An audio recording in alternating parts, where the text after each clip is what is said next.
Sunday, we will begin our One Another sermon series, which will run through the end of October. This phrase is used 100 times in the New Testament with 59 occurrences that give specific commands on caring for the body of Christ. Here are just a few of them.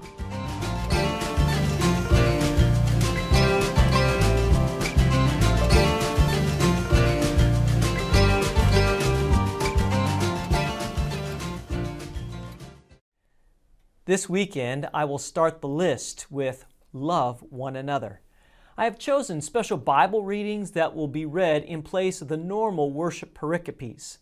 The Old Testament reading is from Deuteronomy 7, where God speaks to the recently freed nation of slaves in the desert and tells them why He loves them. Any guesses as to why? Were they more spiritual, more faithful, better looking, or more glorious? No, not at all. So why did God love them, rescue them, give them a home? Well, I'll let God speak for Himself. In verses 7 and 8, He said, "It was not because you were more in number than any other people that the Lord set His love on you and chose you. For you were the fewest of all peoples, but it is because the Lord loves you." That's it. Did you hear it? In other words, I love you because I love you. Well, what kind of reason is that? Well, it's the same kind of reason that you love your spouse of 30 plus years. It's the same reason that you love your kids and your grandkids. You love them because you love them.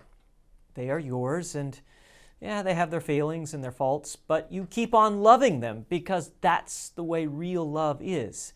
It's not tied to performance or conditions. Love is patient. Love is kind. It does not envy. It does not boast.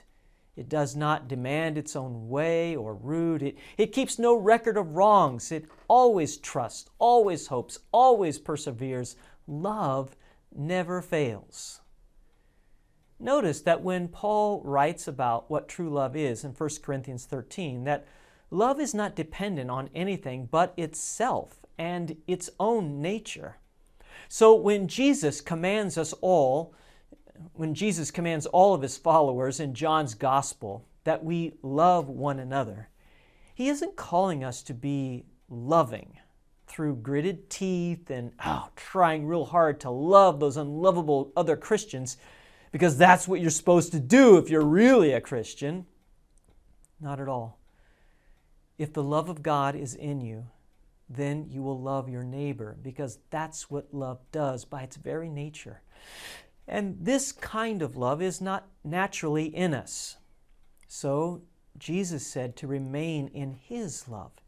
He is the one who gives this love to you and through you to others. Now, I got a lot more to share about this, so please come this weekend and receive all that God has in mind for you. We need each other. Even as we offend, annoy, and hurt each other, we are still called to forgive and to love one another deeply from the heart. As we remain with Jesus, He will repair and reconcile us to one another. So I'll end this message with an invitation then to join the new Bible studies that have begun at both Maple and Tyler campuses.